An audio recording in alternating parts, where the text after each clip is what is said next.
fear me, Hastings? The criminals, they fear Hercule Poirot so much that they have repented of their naughty ways and have become citizens of the most upright. Oh, rubbish, Poirot. I say, look at that schooner. Rubbish, do you say, Hastings? Well, I don't imagine most of them have ever heard of Hercule Poirot. Huh. You strike a man while he is down, huh? I wish you were right. I wouldn't mind retiring early. Strikes me they're getting even cleverer, our criminal friends. I had a case last week you would have liked, Poirot. At the moment, my dear Inspector, I would like any case at all. Burlington Arcade, broad daylight. Fella walks in, pulls a gun and helps himself to a handful of precious stones. My dear Jab, that sounds quite ordinary. A good bit still to come. Now, this robber hasn't gone 5 yards when he's seized by a couple of passing citizens and held until a constable arrives. Constable marches him off to the station. There's the stones in his pocket. Very good. Very public-spirited piece of work by the worthy passers-by. Except Except that what, Inspector? the stones in his pocket aren't the real stones. He's passed the real ones to a confederate, one of the aforementioned worthy citizens. I say. Not bad, eh? I hope he gets 10 years. Yes, very good.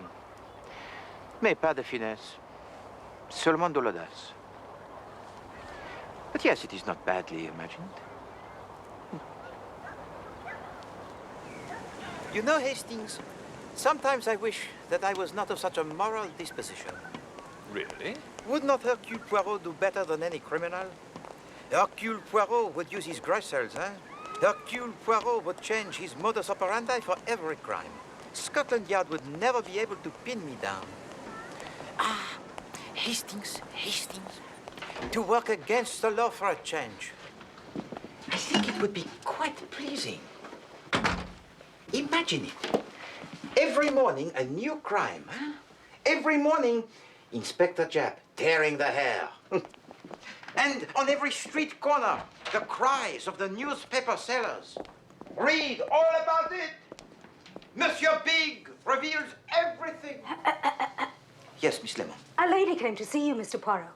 Ah, bon. What sort of lady, Miss Lemon? Well, exactly, Captain Hastings. It was hard to tell. You couldn't see her face for the veil she was wearing. Where is she now, Miss Lemon? She said she had a matter of the utmost importance to consult you about. And would you go to see her at the Athena Hotel? And what did she call herself? She wouldn't leave a name. Room number at the hotel? She wouldn't leave a number. Diable. Is it any wonder that my business, it is crumbling about my eyes? Yes, sir. Absolutely. Very good. Good argument, sir. Boy. Yes, of course. You'll be with me.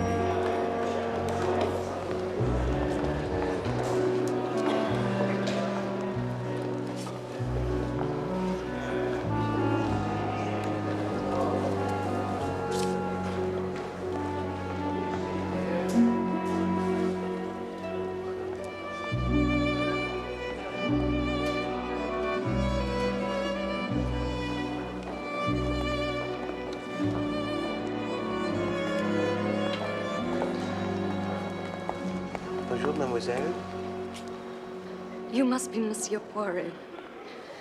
I'm sorry I couldn't stay at your office, but I think I'm being watched, you see. Watched, mademoiselle? I can hardly believe that anyone can help me, but I've heard such wonderful things about you. Perhaps you can do the impossible. The impossible, it pleases me always. Allow me to introduce my associate, Captain Hastings. How do you do? Continue, I beg of you. You have heard of Lady Millicent, Castle Vaughan. The Earl of Killarney's daughter. I am Lady Millicent. Oh, I say. Thank you. You may have read of my engagement to the Duke of Southshire. Yes, indeed. They say it'll be the wedding of the year. I did not know that you were such an expert on the social calendar, Hastings. It's too public here.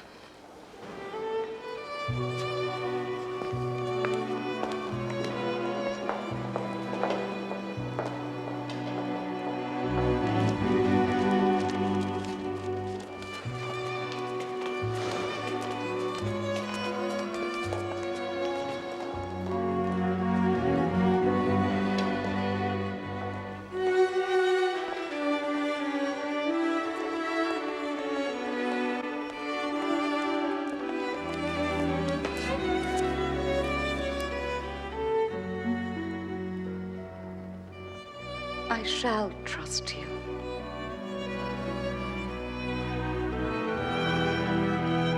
My word. So kind. There is a man, a horrible man. His name is Lavington. There was a letter I wrote. I was only 16 at the time. A letter that you wrote to this Monsieur Lavington? Oh, no, to a young man. He was going on an expedition up the Orinoco. He never came back. Rotten luck. I was very fond of him.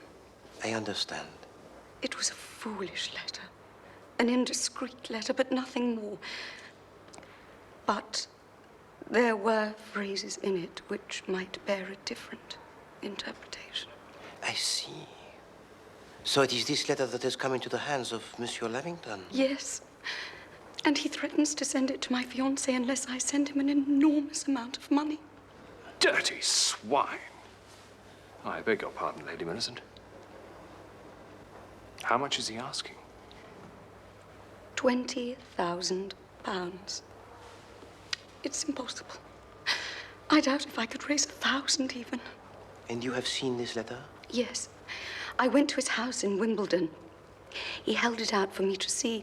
I tried to snatch it, but he was too quick for me. So where is it now? He folded it up and put it in a little wooden box. A Chinese puzzle box, he called it. It'll be safe in there, he said. And the box itself is hidden in such a clever place that you will never find it.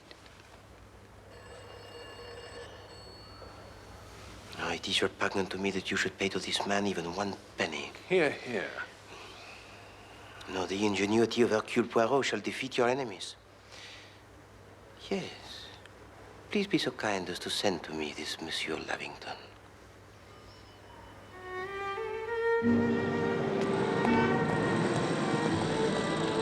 I don't see why this Lavington fellow should give up the letter just because we ask him to. What a stunning girl, though.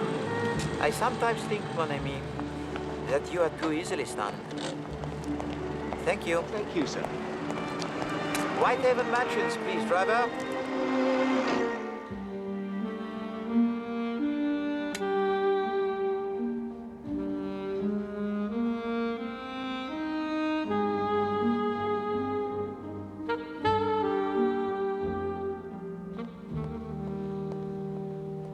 This is interesting, Poirot. Englishman mysteriously done to death in Holland. Always they say that Hastings. Later they find that he has eaten the tinned fish and that his death is perfectly natural. Oh, if you're determined to look on the black side. He won't come now, will he, Mr. Poirot? Well, perhaps he is frightened of us, eh, Miss Lemon? I'll stay if you like. No. Thank you, but Captain Hastings and I will manage. Well, good night, Mr. Poirot. Good night. Good night, Captain Hastings. Good night, Miss Lemon. I hope you have a pleasant evening.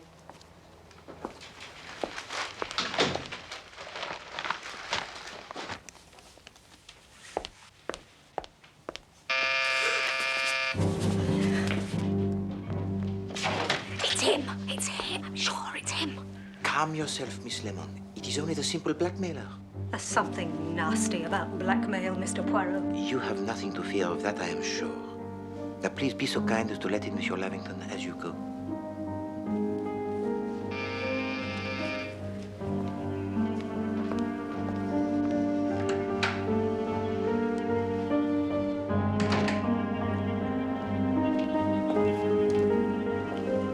Mr. Lavington to see you.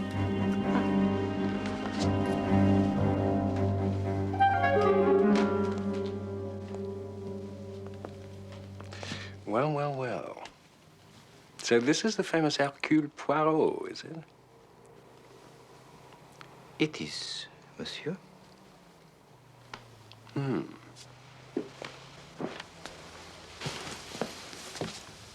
The Castle Vaughan girl said that you wanted to talk to me. Does she think I'm going to change my mind? Perhaps she does. She must think that I'm an idiot, then. Perhaps you are. Try me. Very well. Lady Millicent does not have 20,000 pounds or anything like it. Really? Just because she's got a title doesn't mean she's rich. Oh, I'm sure some of her gentlemen friends would be willing enough to oblige such a pretty woman with a loan. Particularly if she went the right way about it. What? You swine! Hastings, please. I say, what an excitable office boy you have.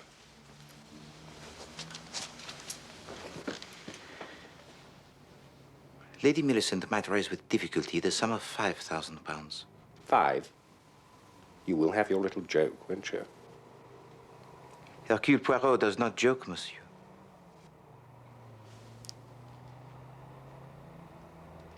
Well, gentlemen, we don't seem to be getting much further. I have something for sale. Either I get my price or I don't. There's no room for bargaining. It would appear, Monsieur Lavington, that you are quite experienced in these matters, huh? Oh, all right. I let the Lady Millicent off cheaply, as she's such a charming girl. Go on. We'll say 18,000. That is not so cheap. Take it or leave it. I'm off to Paris today. I shall be back on Tuesday. Unless 18,000 is paid by Tuesday evening, the Duke gets the letter.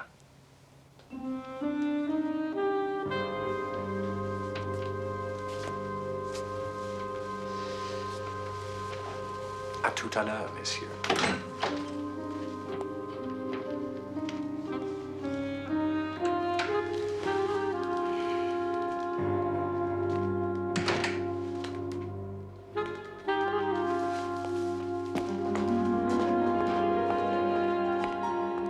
Hastings?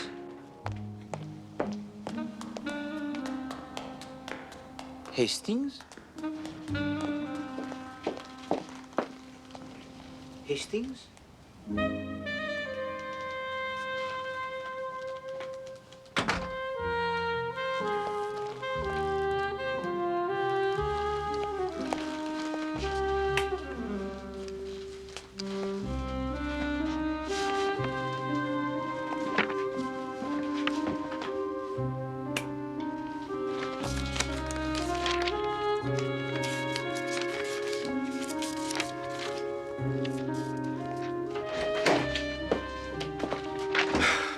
Lost him. Monsieur Lavington, And he got into a cab. what did you want him for? I was going to follow him, find out where he lived. Oh, we know where he lives. Well, I don't. Oh, yes, Lady Millicent has already told us. He lives at Wimbledon. Oh, yes. Wimbledon's a pretty big place, you know. I had an aunt who lived in Wimbledon. Well, and an uncle, actually. I used to go and stay there sometimes. And... Buena Vista, Cedars Avenue. Oh, I see. It is a volume packed with useful information, Hastings. You never think of looking for people's addresses in the telephone directory, though, do you? Yes, Hastings, I do. Why did you wish to know where Monsieur Lavington lives, Hastings? I don't know. He was so beastly, the way he talked about Lady Millicent. I wanted to kick him down the stairs. Ah. You wanted to do it in the comfort of his own home, yes? What? Well, no. But I don't know. Something's got to be done. Something is going to be done, Hastings.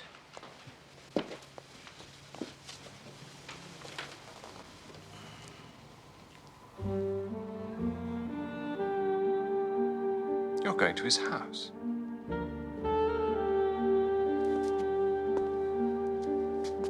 You're going to his house while he's in Paris.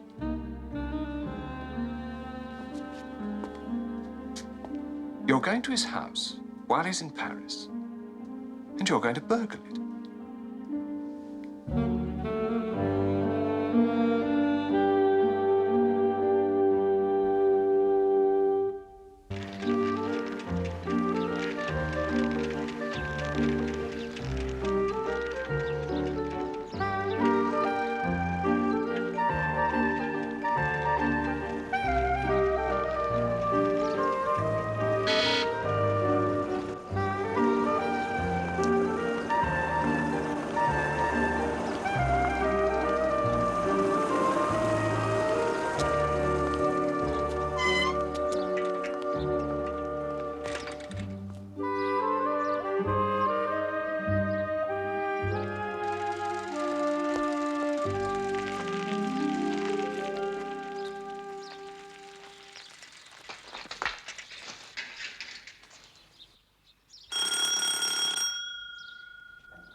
You should be round the side. Comment? Tradesman, round the side. You're not selling onions, are you? Pardon? Your people come over here doing that a lot. Monsieur Lavington came to see me. He sees a good many people. I'm not responsible for all that. I'm only the housekeeper. And I am the locksmith. I specialize in burglar-proof locks. Well, he didn't say anything to me about it. But I can't say I'm surprised the way things are around here. You better come in. Thank you. Wipe your feet.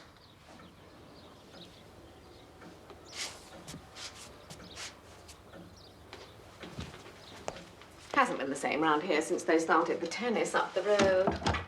You get all these riffraff come to watch. Oh, very alarming to hear them speak. But you're not safe in your own home, are you? With all these people asking directions, wanting cafes. I don't know where they think they are. Indeed, no, madame. It's been beyond all since that Fred Perry won again this year. Now, Monsieur Lavington was most eager that I should fix these special locks whilst he was in Paris. Oh, that's where he is it? I can't keep up with him. Well, you get on with it then. Thank you. Madame, Monsieur Lavington omitted to tell me your name. You are called Madame... Godber. Charming.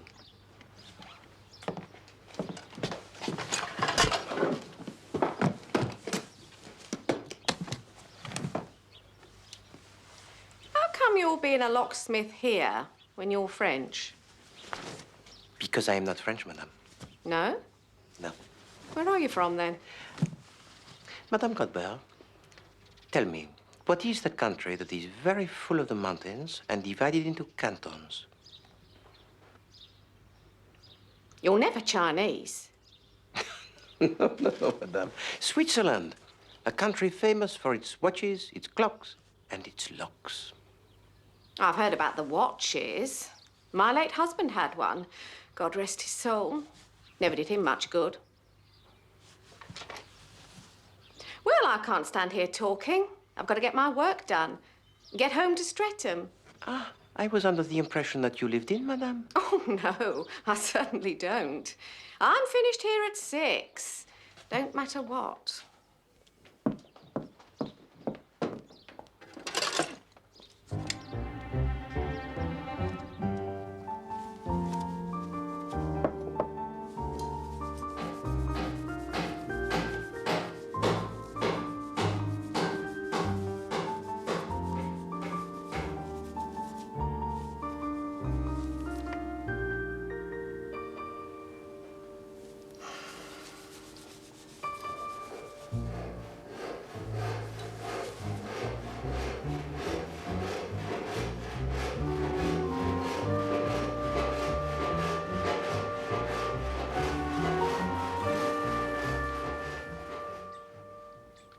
I shall be back at the same time tomorrow, madame. And until then, please don't let anyone touch the windows. They are connected up already. Connected up? To the electricity. I can't see any wires. Naturally.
would you do that?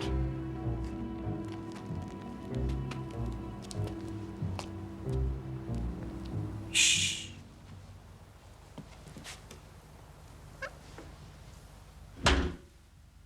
Do not put on the lights. The neighbors will see.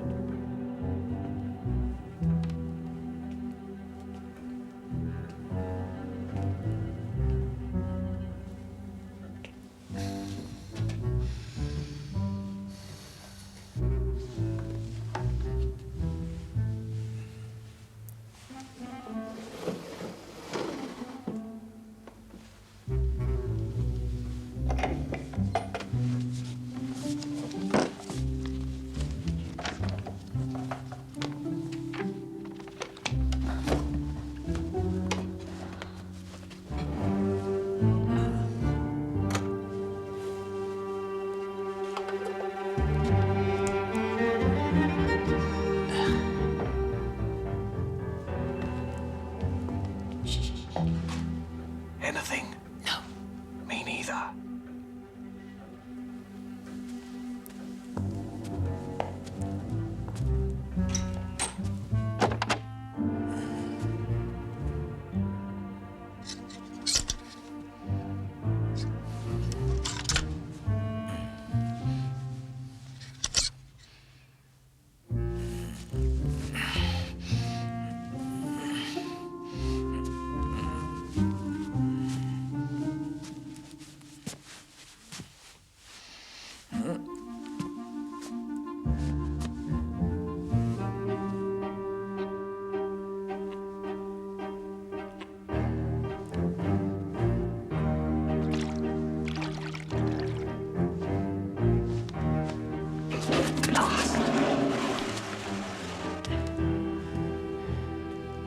Is Hercule Poirot to be beaten?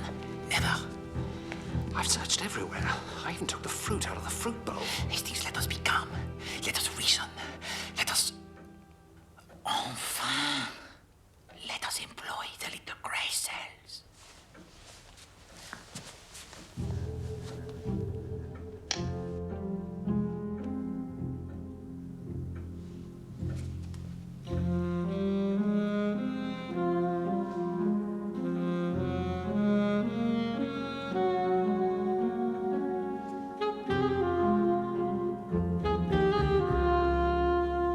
I am an imbecile.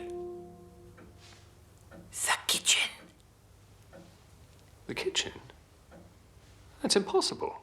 What about the servants? They'd be bound to come across it. Exactly. That is just what 99 people out of 100 would say. And for that very reason, the kitchen is the ideal place to choose. En avant.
Buried it under the coal. If you will use your eyes, Hastings, you will see that it is not the coal that I examine.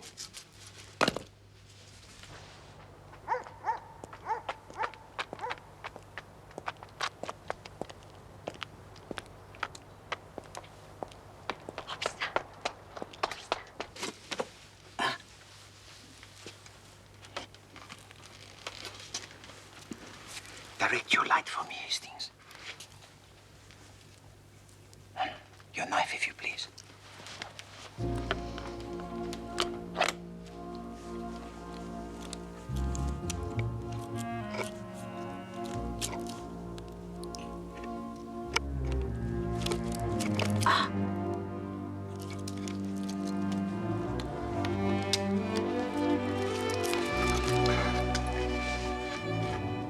Well done.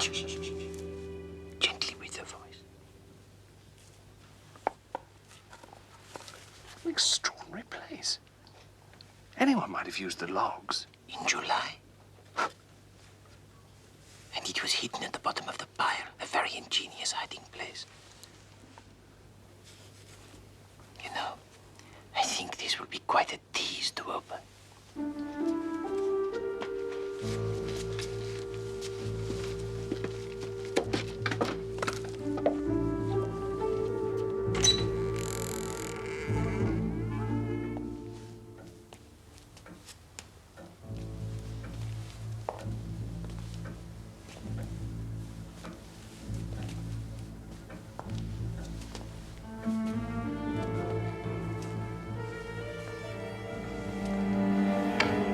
All right, boys, the game's up.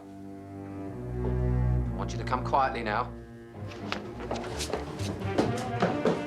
Officer, I want to explain. My friend and I are here at the request of Monsieur Lavington. It's him. He's the main one. Never mind about the other one. Madame Godber. It makes you shiver when they use your own name, doesn't it? I knew it would be him, pretending to talk in that silly accent. All right, my lad, you're coming down the station. Please, officer, if I Tried to tell me some cock and bull story about being Chinese. Madame. Don't you madame me, you tyke. Casing the joint, that's what he was doing. I fooled him, though. Told him I didn't live here. I was suspicious right from the start, you see. Look at his eyes. Officer. Look at his shifty little eyes. Oh, you can always tell, can't you? Come on, Sonny Jim. It's down the lockup for you.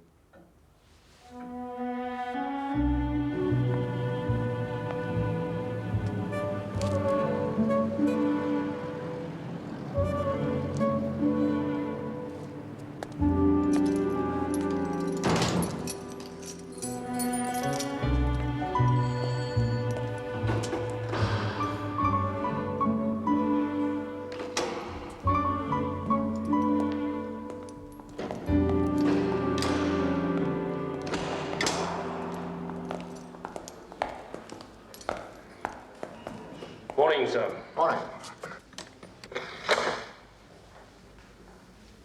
Vicious-looking character, isn't he? He hasn't been any trouble. No, he's too clever for that. We wanted to get our hands on him for months. Apart from not giving a name. What is his name? This is not funny, Jap. Well, nobody knows his real name. But everyone calls him Mad Dog. Mad Dog, eh? One fancy ring. One pair of pinch-nose spectacles. One... what is that? That is my mustache comb. Moustache comb? Yes. You didn't tell me it was one of your unnatural, sir. Just give him his things. What I don't understand is how you got to Lavington's house so quick, Poirot. I only heard myself last night. Heard what, Inspector? About Lavington being murdered in Amsterdam. Murdered? When? When? Last week, of course. Last week? Last Tuesday, but you knew that. Yes. Yes, of course.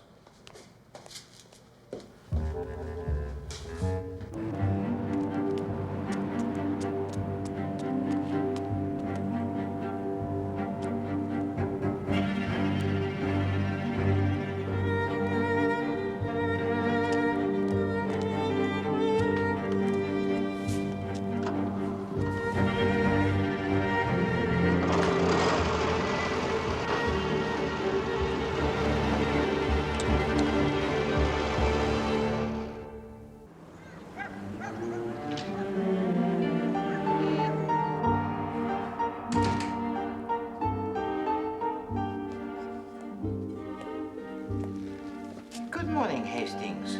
You are well, yes? This is impossible, you know. I am glad to see you looking so rested this morning, Hastings. And what a turn of speed you displayed last night. What agility to jump through the window, huh? And to leave your poor old friend Poirot in the soup. Well, if I hadn't managed to escape and get Jap to come and bail you out, you would have been up in front of Wimbledon Beak this morning. Housebreaking at the very least. I didn't have a very good night anyway, as a matter of fact. I couldn't sleep a wink trying to get this thing open. My heart goes out to you, Hastings. I don't think it's a box at all. I think it's a solid block of wood. Really? I'm usually pretty good at anything mechanical. You try.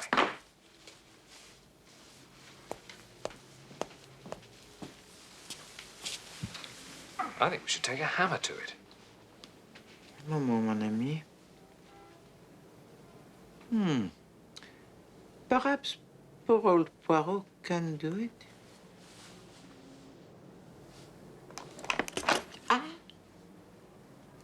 Hastings, what a cracksman was lost when Hercule Poirot decided to become the world's greatest detective.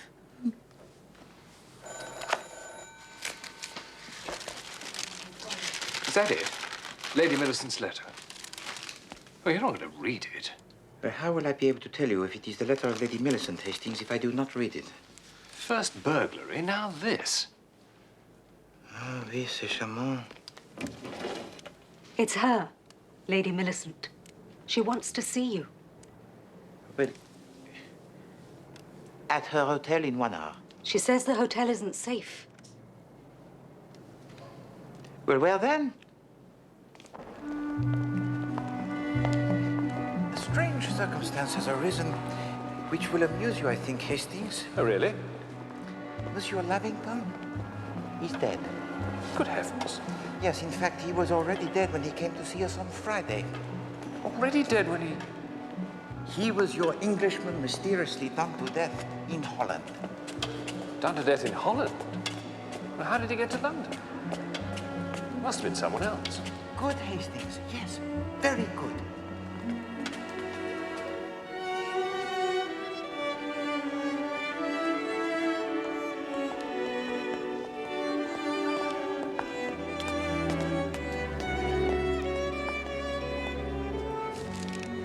Oh, Monsieur Poirot, how wonderful. How did you do it? By the methods rather reprehensible, I'm afraid, my lady.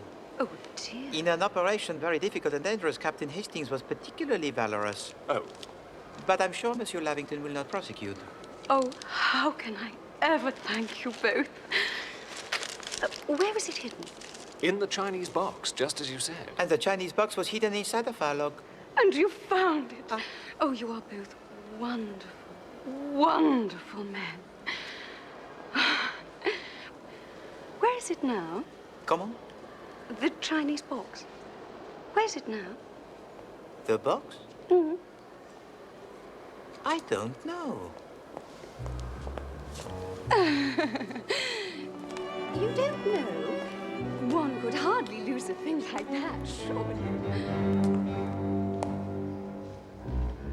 Hastings, whatever did we do with that box? Didn't you throw it away? Oh, surely not. It was such a beautiful little box. No, I remember now. You put it in your pocket. Ah. Voila. There it is. Isn't it lovely? Well, it looks pretty ordinary to me. You can buy them for tuppence in Limehouse. Oh, no. I would dearly love to keep it as a souvenir to remind me of such a very clever French gentleman. Belgian. How quaint. And I had hoped that you would permit me to keep it to remind me of a very beautiful English lady. Oh, but I shall give you a much better souvenir than that on my wedding day. You shall not find me ungrateful, Monsieur Poirot. And I have far more pleasure, my lady, in serving you than to receive the money check. You must permit that I retain the box.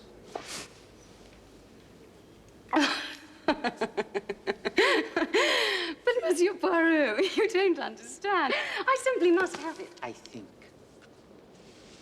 not. What do you mean?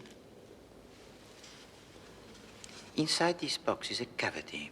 This cavity is divided into two halves. Please to observe. In the one half was the compromising letter. And in the other,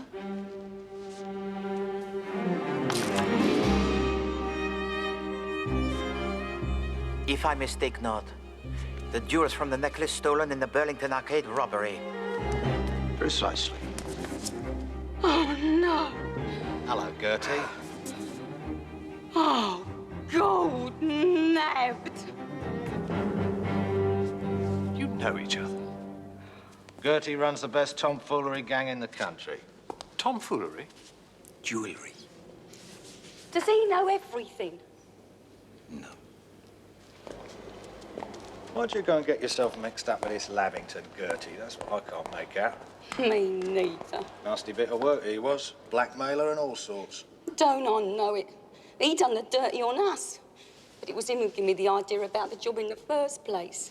He found out about the jewellers from one of them poor devils he was blackmailing. And he rode himself in. That's right. He persuaded me to let him be the civilian who grabbed hold of Shiner. And this Shiner handed the tomfoolery over to Lavington. That's right. Lavington agreed to meet us in his house in Wimbledon. He didn't show up, did he? Dirty crook. And I didn't know where he did in the tom either. But he showed me before where he put the letter. And so I guessed perhaps he might have hidden the jewellery in the same place. And so, my dear mademoiselle, you decided to call in Hercule Poirot to do your searching for you, huh? Well, I heard you was good. So you put the fix on Lavington, and then your people followed him to Holland, and that's where they killed him, eh? All right, you. Sorry? So you will be, my lad. We've got reason to believe you've got stolen museum exhibits concealed about your person. What? Quick, she's getting away! Sapristi! Elle s'en va! You got the box? Never mind the box, I've got the tom, come on! Look at the warrant card. We know you're armed. He's not armed. Look at it! Oh. But we wasn't to know, was we?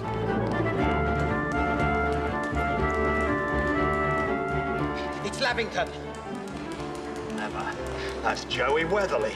Gertie got him to impersonate Lavington after the real Lavington was killed in Holland. Right.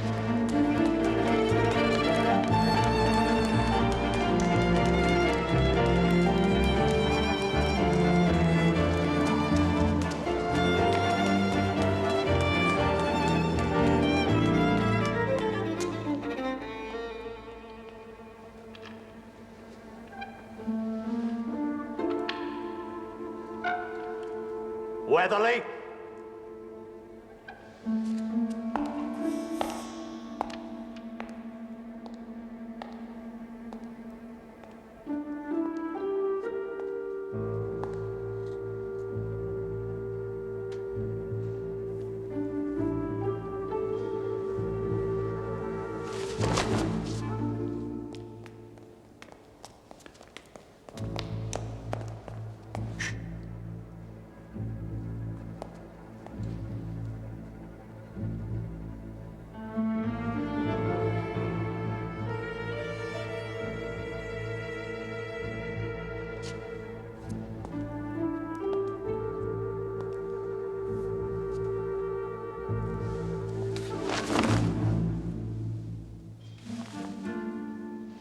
Here, Joey.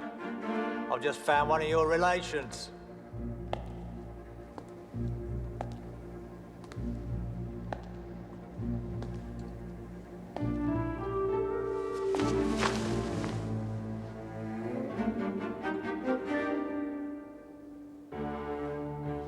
You're not gonna get away, you know, Joey.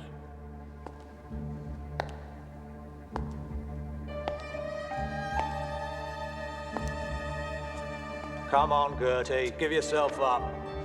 You're in with bad company here.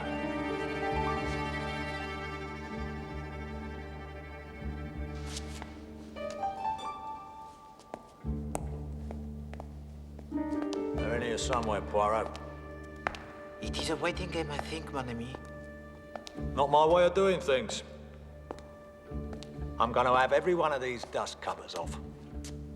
Well, the museum will not be delighted, I think. I don't care about that. Benson, Tidmarsh!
Joey, come quietly. Give yourself up, Weatherly. Not on your life, Mr. Jack.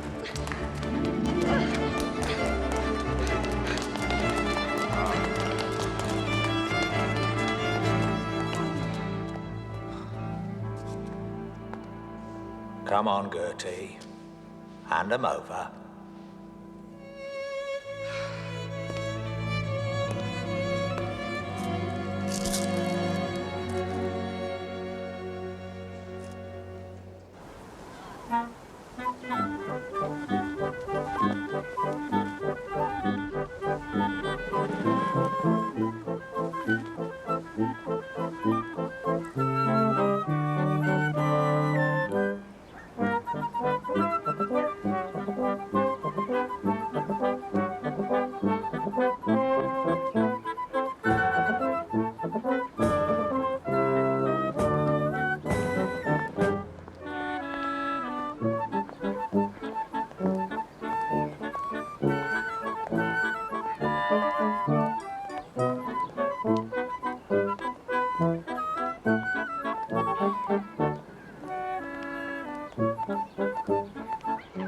Sit here, Hastings. Now, I hope that you will not again wound my feelings by saying that I am unknown to the criminal classes. Oh, I didn't mean that exactly. That's why they even employ me themselves when they do not know which way to turn. What do you think? Well, I think that we have made a good choice, Hastings. Not bad, eh? Poirot! Hastings! I thought she'd never stop talking. What do you think? It's a beauty. I thought you were going to get the smaller one. Oh, I'd feel silly with the small one. Are you going to try it out now? Captain Hastings has not brought it here for the good of his health.